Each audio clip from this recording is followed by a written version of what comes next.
So this is the start of the line. Basically, the product comes off of the cruiser and onto the belt. Um, there's a liquid concentration maintained inside of the tank. It's a set point by the operator. So let's say the set point is 4%. It would automatically maintain the concentration of 4%. And it keeps the level of the water just above the belt. So that way the bottom of the pretzels get coated and then the waterfalls will coat the top. Now, can you adjust that level? Yeah, you can. Okay. So that level is also adjustable. But do we know the level of the belt? So 100% Is like your nominal level. okay? And so let's say you wanted to go a little bit higher, you could set it to 101. Okay. If you want to go a little bit lower, you can set it to 99. Okay. So just very basically, the main component that measures the instrumentation on this machine is this unit here. So it's going to measure the concentration and it's going to measure the temperature as well. So basically, that's where you get your feedback from. Okay. This valve right here is the manual drain valve. So when you're ready to empty the liquid out of this, I would say very slowly turn this valve on. So I usually put it to right about there, and I wait a little bit until I see the liquid start to come out. And if you open this too fast, it will overflow like I have here. And I just back it off just a little bit more. So that's how you would drain this. So, So I'd like to open this cover now if I could. So I open the cover. There's another latch on the other side. So I'm just going to go around and grab another.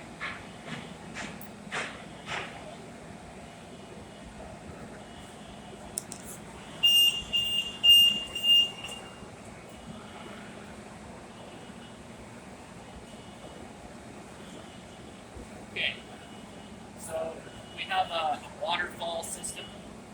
So the pump basically fills each of these troughs, and then the water will overflow from the trough onto the product. There are valves that can be adjusted to say, all right, if we wanted to turn off this waterfall, right. you could turn that valve off. Now you would isolate this, and you would now only be running those two waterfalls. So basically, we have that flexibility for Okay. sure. Yes. Yeah, I turn it on this one. Can I turn it on this one? So if you turn that valve, No, but I turn it off this one. Yeah. Can I turn on this one? no.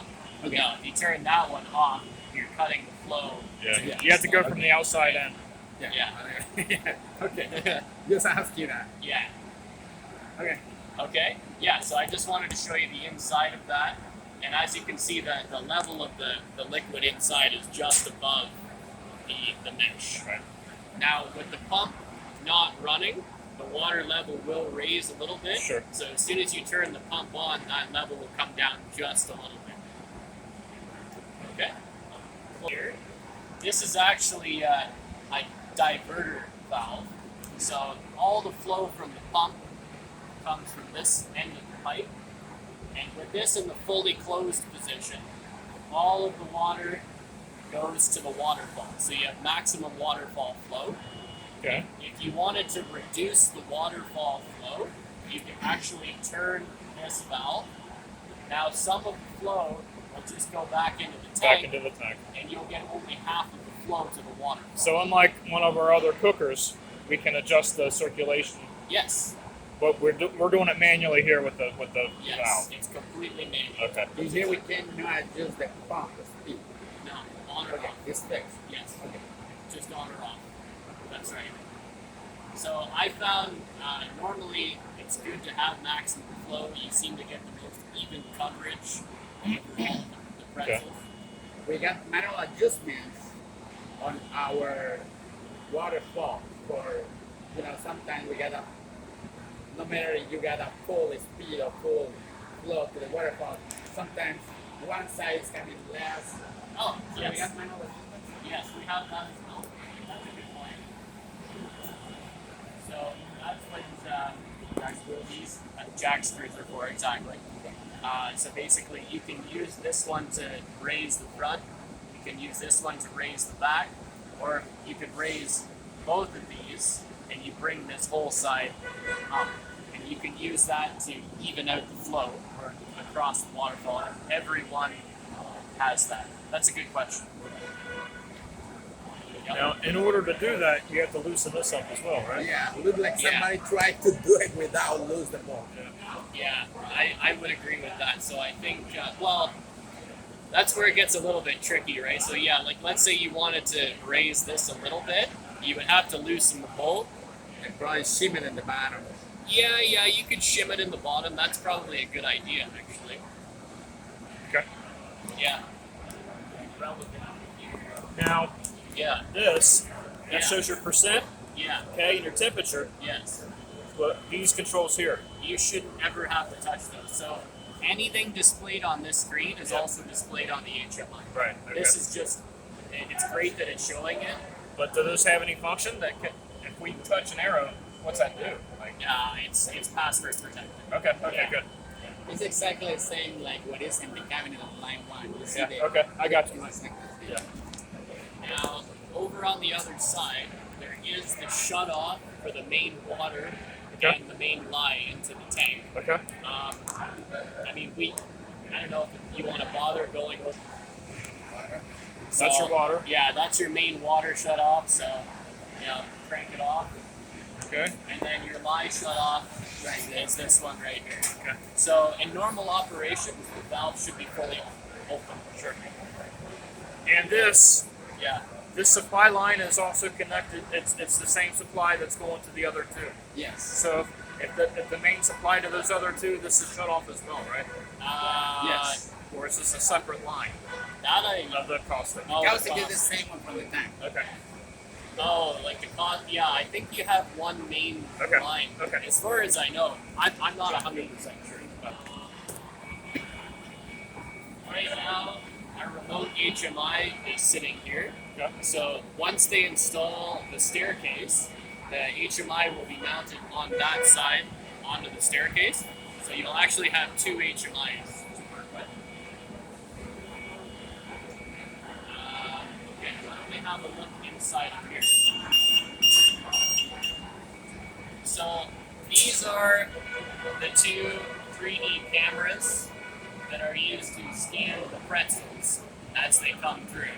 So it projects a laser line across the belt, and when a pretzel comes in, it goes through the laser beam and it scans it, and it will create a target for the robot to score. So the target is in this region. These cameras, they do have an automatic blow-off feature on it. So every 1 hour, it will blow any kind of flour or dust off of the lens. Part of the regular maintenance should be to take a very fine microfiber cloth and just carefully wipe the lenses on it. The lenses are where? So the first lens,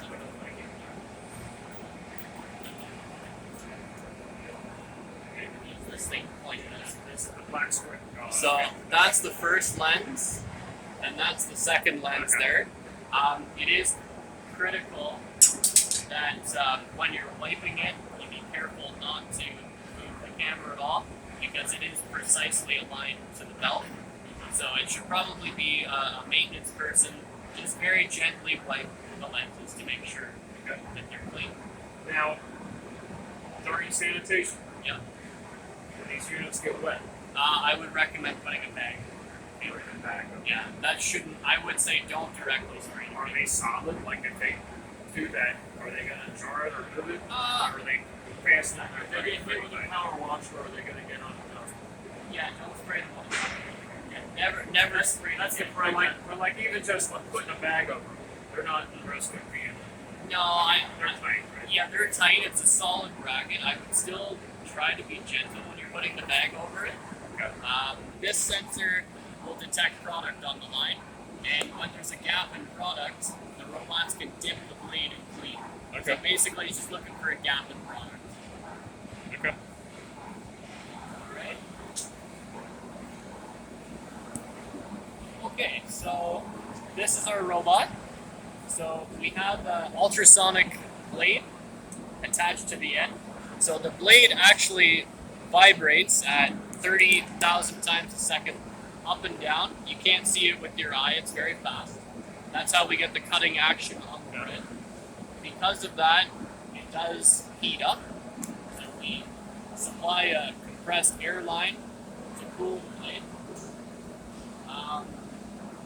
And that's basically your cutting action. Now you said it dips. This is what it dips. That's what's in there. So this is just water. Just water. So you can set this up to recycle the water at a given interval. Okay. By default, it's set to 1 hour. So every 1 hour, it's going to drain the water and then fill it back up automatically. And then at another given interval, the robot will dip the blade in and clean.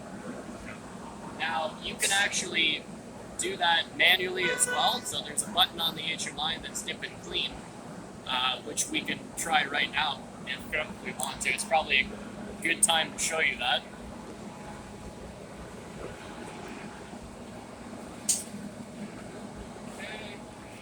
So this is our, we'll call it the conveyor control HMI. So basically it also resets the safety. So we're going to reset the safety, powering up.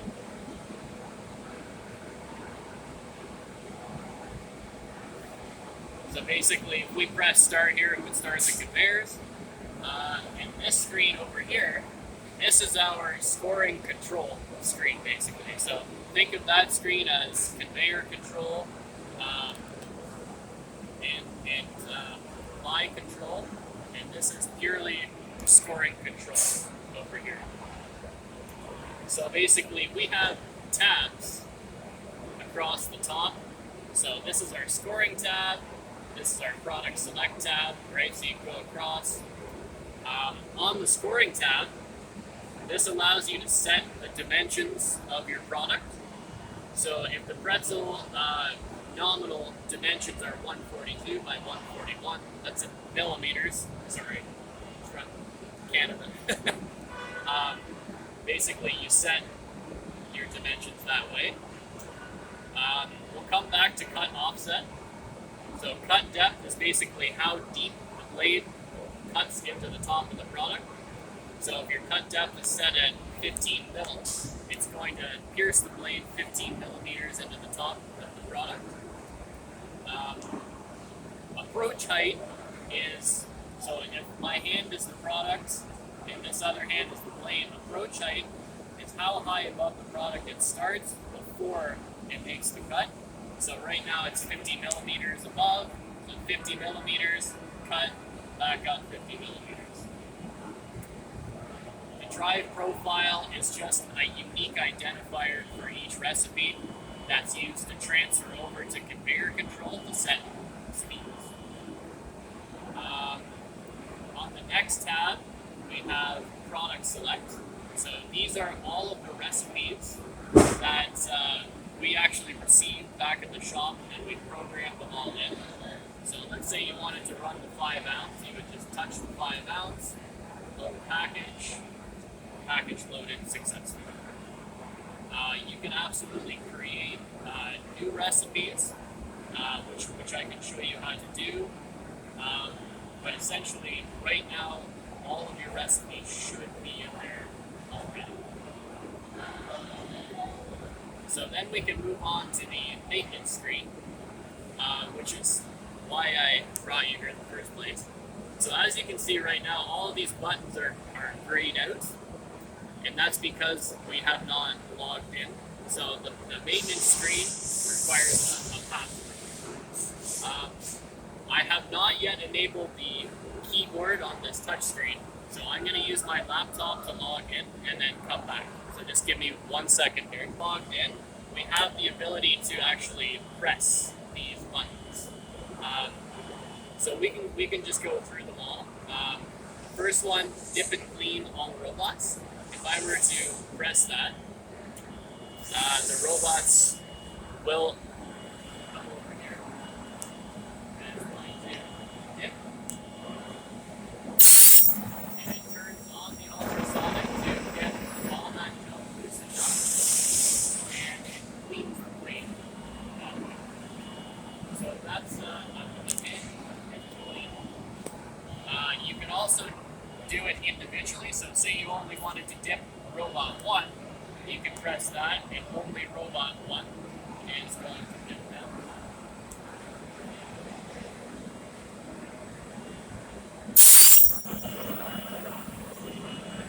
Okay.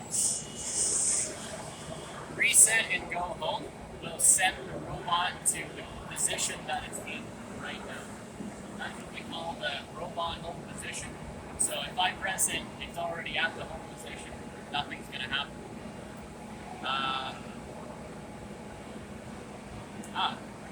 I'm noticing these buttons say the same thing. I'm going to have to fix that. We have a duplication here. The other option we have is go to maintenance position. So if we want to perform any work on the blade or the robot, we can press go to maintenance, and it will send the robot into that position, and it now makes it a little bit easier to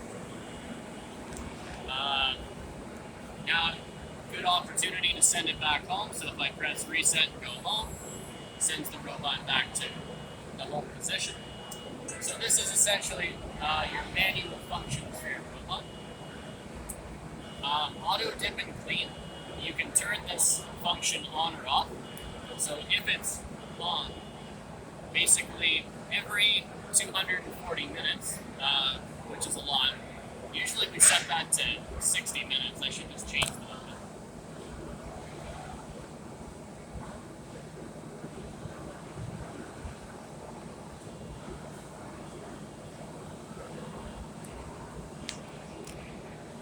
There we go. So every 60 minutes, as long as there is a gap in between products, the robots will dip and clean. If there's a constant flow of products, it will not dip, because if it's busy dipping, it will miss the product. So it waits for that dip.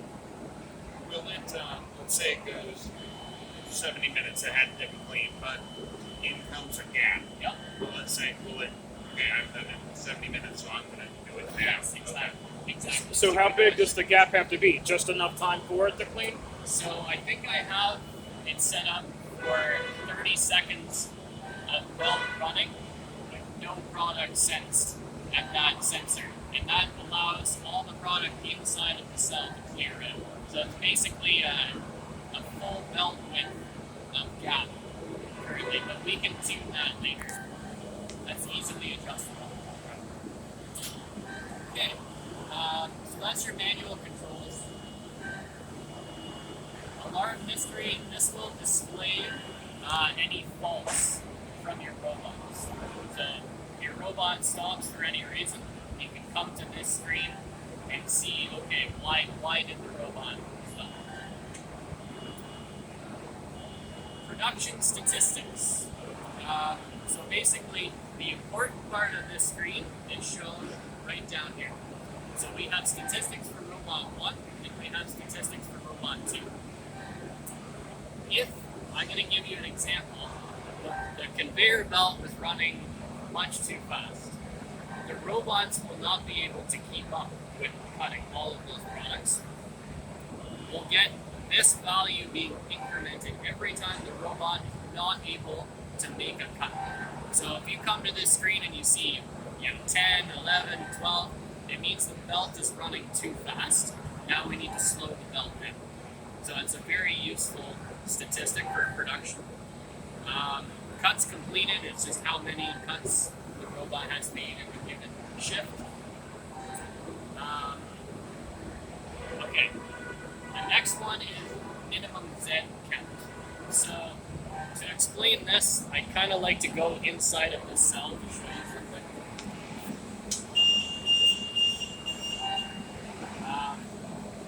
guys can come around here if you want to. Good. Okay.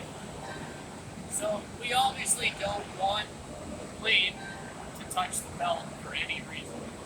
So we have programmed in a limit so that no matter how deep you set the depth of the cut, the blade will never touch the belt, right? It's a protection zone.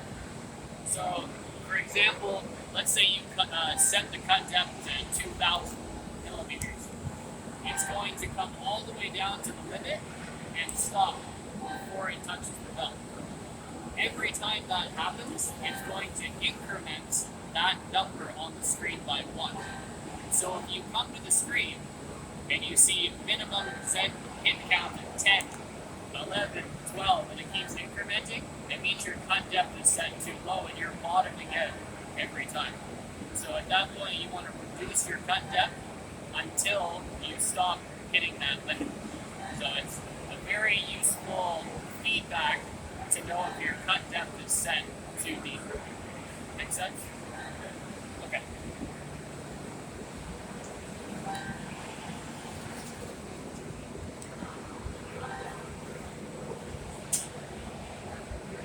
I would say those are the main important points on that screen. I'm not worried about anything else for now.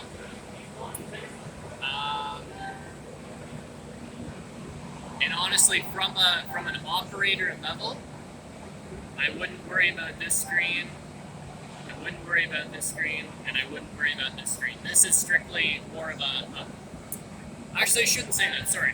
These two screens are maintenance. I wouldn't worry about those.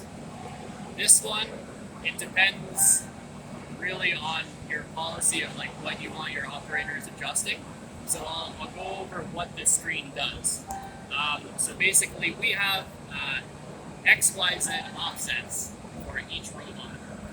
So if we find for whatever reason that the robot is not scoring in the correct place, so we're aiming for the center of the pretzel, but let's say it's consistently off by 5 millimeters. We can use these offsets to bring that back into calibration. However, once I set this up and I leave, the only reason we should ever need to adjust this is if something physically moves in the cell. So that if the conveyor were to shift up or down, that if the frame twists, which is very unlikely. So when I will set this up before I leave, and then technically you should not need to adjust it after that. But we do have the flexibility to make calibration changes using this screen. Alright. Okay. Good. So, yep, have a look at that. So we sometimes have it where the twisters don't make a perfect pretzel. Yep. Sometimes they're strands. Is it always set to identify that sort of shape and ignore like a stick version? So, Great question. it's a great question.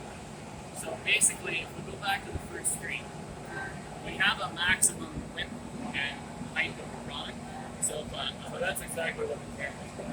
yeah. I won't be looking for an output space. Well, it's basically just based off of dimensions. So if it scans a stick, it's going to have a very small width and a very long length. That will fall outside of the dimensions that's input there, and it's going to reject that line. It's not. So you can take the little cap and slide it on like that. It doesn't stay on very securely. So typically what I would do, I would put a tie wrap around that. So I just put a tie wrap around it and now it's secure and now it's totally safe to touch. Okay. But yeah, with this off, be very careful. It's sharp and you can't cut yourself. So right now these live in the main panel, but if Okay. you want to put these somewhere else, that would Okay. probably be good. We've gone over settings. Make sure the safety is reset on this screen. So right now it's saying robot safety not reset. So we just go ahead and we push this button here. Now the safety is reset. So now we can come over to our robot control, and we can go to storing, and we just tap the start button. So when you tap the start button, the robots will go to the home position, and we see system running up here. So now the robots are running, and they're ready to receive product. So now to start the conveyors, we just press start here. Now the conveyors start, and the whole system is running. So we see here, it says heating the lye liquid. So once the temperature gets to the set point, it will say system ready. And at that point, you can start to actually feed products. So I'm going to stop that, and we'll stop this as well. So as soon as those green indicators go to gray, it means the robots have stopped. Okay, so I think now would probably be a good time to go over the lye applicator controls. So for the lye applicator, you can turn circulation on and off, and you can turn the heaters on and off. So I would say let's start with just normal operation. So let's say the tank was empty and we wanted to start the system up from scratch. So the first thing we want to do is, if you go to settings, we have a setting for lye tank temperature, we have a setting for level, and we have a setting for concentration. All of these settings are actually tied to a recipe. So when you change the recipes on robot control, it automatically changes these settings. So as you can see right now, this is just display. I can't change anything. To change these settings, I'm going to have to go to main menu and log in. And I can give you the password after, but right now I know what it is.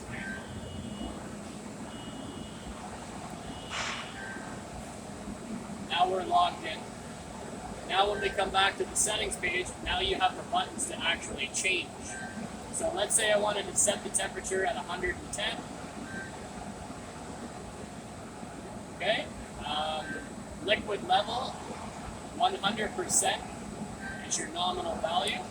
And then let's say we wanted a concentration of 3. So those are now input into the system, and we can come back to production control. So if we start the system, it will tell you what the current level is, what the current temperature is, and what the concentration is. So everything is within the settings because it says system is running. So now the system is ready to go. If I were to change the temperature to, let's say, 130,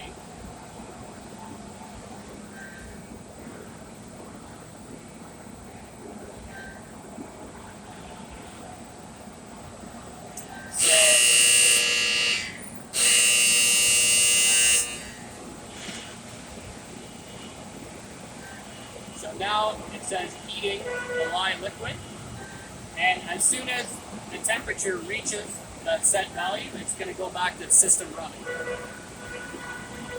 Now, this will automatically add the correct amount of water and the correct amount of lime into the tank to achieve the desired concentration of 3%.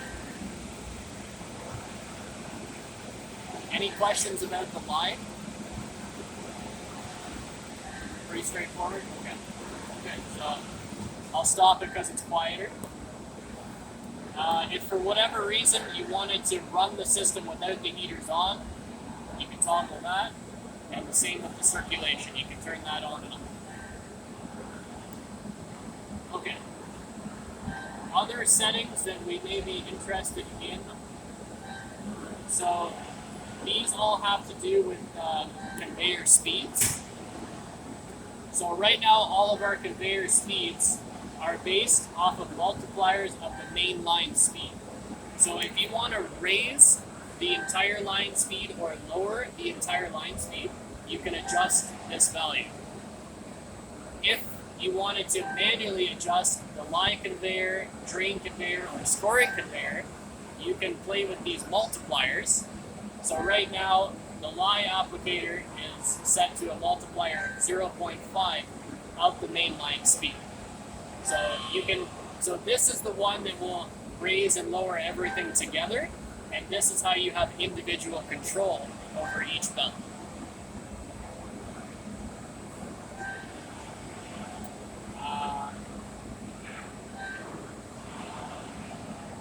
So yeah, production screen. So this is the maintenance screen. Basically, it will allow you to jog each of the belts individually. So for the lie applicator conveyor, if you touch that, and if you press and hold that, so that started the lie applicator conveyor. And if I release, it turns off. You can do that for each belt. So that jogs the second belt.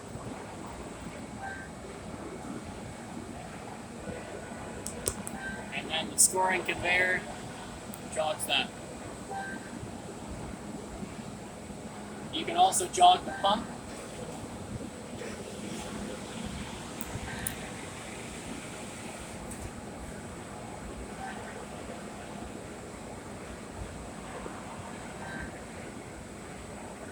So I would say that's it for basic maintenance. Now sanitation mode. Sanitation mode, you can use that if you want to. It's basically a mode that will run the belts at a set speed. To be honest, it's probably easier for you to just start the line Right. and let everything run that way. Now does that work for the caustic as well? Like it'll circulate when they clean it, when they boil it out. So that's a good question. How do they normally clean that? With a giant clog and no there. What's the proper routine to drain it and try to Like what's clogged though? just a giant pile of dough built up on the cooker. Ah, We've had that happen in our other companies. so proper We usually power wash it, but Yeah. it also goes everywhere too. So Okay, so I would say stop the line.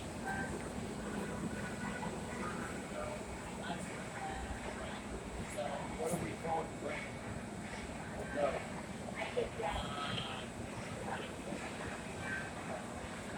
that's what I'm concerned about because we've had that happen. okay, for someone we're using, they only read the filter. Okay. All right. Those are my biggest concerns. Yeah. For this section. They're good questions for sure. There is an exhaust fan that takes the vapors up. So it's nice here. Normal operation, it should be left in the on position. And then as soon as the temperature gets above 80 degrees Fahrenheit, it automatically turns this on. Okay. And if someone accidentally turns that off, it will trigger a fault here. You just give it I think it's like a 10-second interval. So the exhaust fans are not running. So if you see that, Okay. you want to come back over to here. You want to turn that on and reset the clock. And now you're good to go. Okay.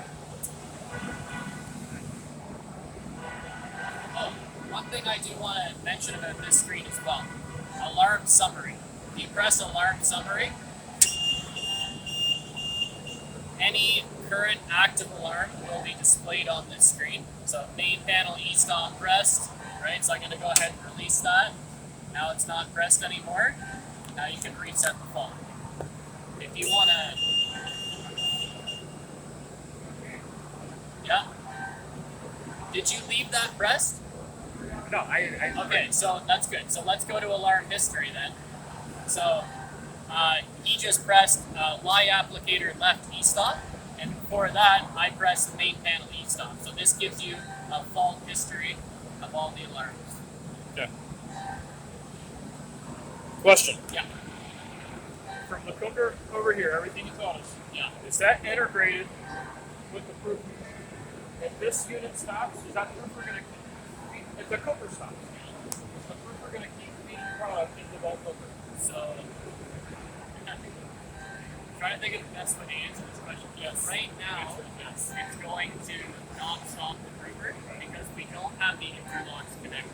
I'm currently working with the electricians. Okay. So as long as your system is not running, so I'm going to reset the safety, establishing communications.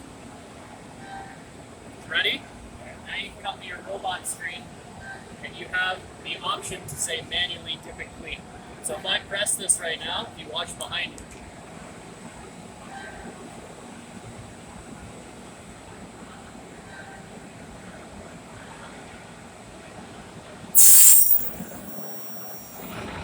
that's how you can manually dip and clean. Okay. Now there is one thing I just wanted to mention about like safety on the whole machine. I'm sure you guys know this. This is the main power disconnect for the whole robotic storing line. So you can turn this off, put a padlock in it. So now you've eliminated all electrical hazards from the system. We do have a compressed air inlet as well, which is on the other side of the machine. If you wanted to completely condense all stored energy with compressed air, you can go over to that side and turn the knob off. Do you want to go have a look at that? Yes. That's big yellow, right? Okay, give one.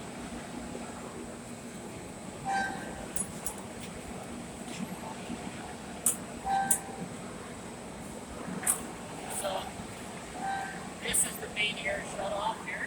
So if you twist that like that, the air is off. And then if you slide the blue thing out, you can put a padlock in there, and now your air is locked in as well. So this will tell you if the air is off, it'll generate salt. Okay, and then we can turn it. Actually, while it's off, I should also mention we have 3 filters. We have 1, 2, 3. So this is a 5 micron, 1 micron, and 0.1 micron. So it gets progressively finer. So to change these, basically, I'm not going to do it now, but this unit comes down, it's twisted off, and then you can replace the filter. How often we need to replace it? So, What is the suggested? so we monitor all of our air. So to be honest, on this system, air is basically just used to shift valves, and it's used for cooling. And we monitor that pressure. Or cooling the blade you're talking about? Yeah, we monitor that pressure. So if these ever got clogged to a point, you would get a fault saying cooling air fault. I would say then go and check these. But as for regular maintenance, it really depends on how clean your compressed air is. Like if your compressed air is dirty, you'll have to replace them often. If they're not, if it's very clean air, you may never have to. It all depends.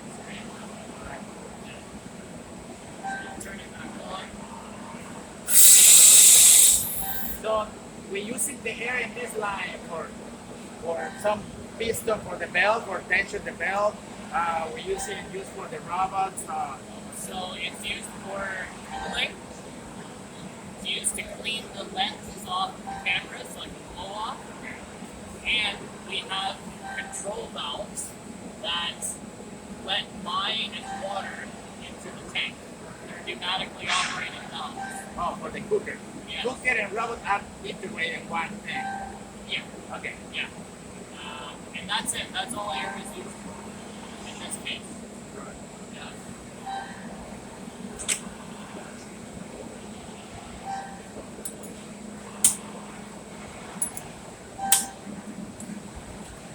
And this is airline also, right? Yeah, that's another shut off.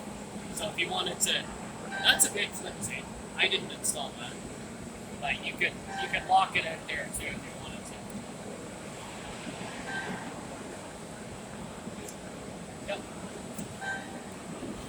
Good. There is one other thing I wanted to mention.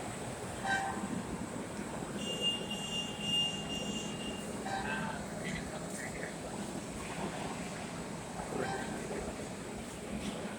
Okay.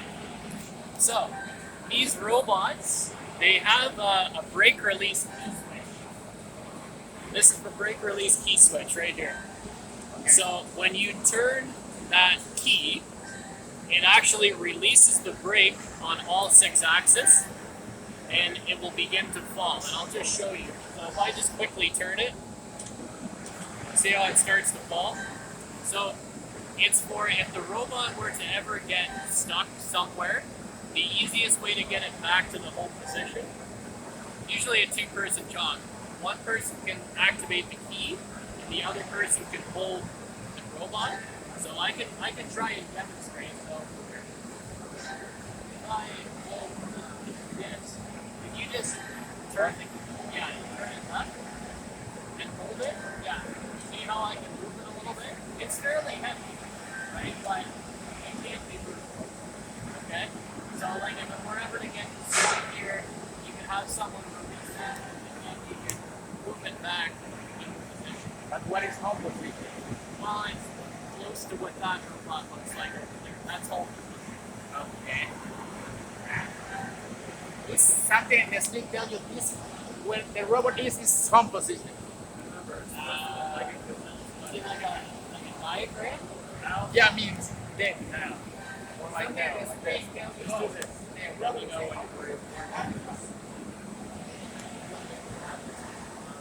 exactly how we know what angle exactly. It doesn't have to be very precise, right? So if the robot were to ever get stuck somewhere, it's just a matter of getting it close to home position. And then after that, when you press start, it's going to automatically bring it Home. home. Yeah. So maybe use maybe you have to restart the system in home and maybe go to home by cell. Yes, that's right. That's right. Yeah. All right. Maybe we don't hit to home it, right? Maybe you have to move it from the stack position a little bit and home it. Yes. Okay. Yes, that's right. So instead of checking the height, the big of the knife, right? No, this is actually the power to the ultrasonic Oh. blade. I was thinking it was a sensor. So Okay. basically, that delivers the energy to the transducer, All right. and it creates the vibrating motion. How we know? How the machine know how deep go? Well, the robot has encoders on it, so the robot knows exactly where the tip of the blade is. So the robot know where the belt is, right? Yes, We cannot go far or touching the belt. correct. There's a limit. There's a limit that prevents you from touching it. So that is lock in the screen. Nobody can touch it. Yes, you need a password. Okay. You need a password. So, but we can't. Only the maintenance have the password for go deeper. So when you say go deeper, Means in case my robot is just Yeah, barely touching. you can do that. You can manually adjust it to go as Yeah. deep as you want, but it'll never hit the belt. Okay. right? Yes, that's right. Okay. That's right. All right. That's all I can think of. And if you guys have any other questions, just let me know.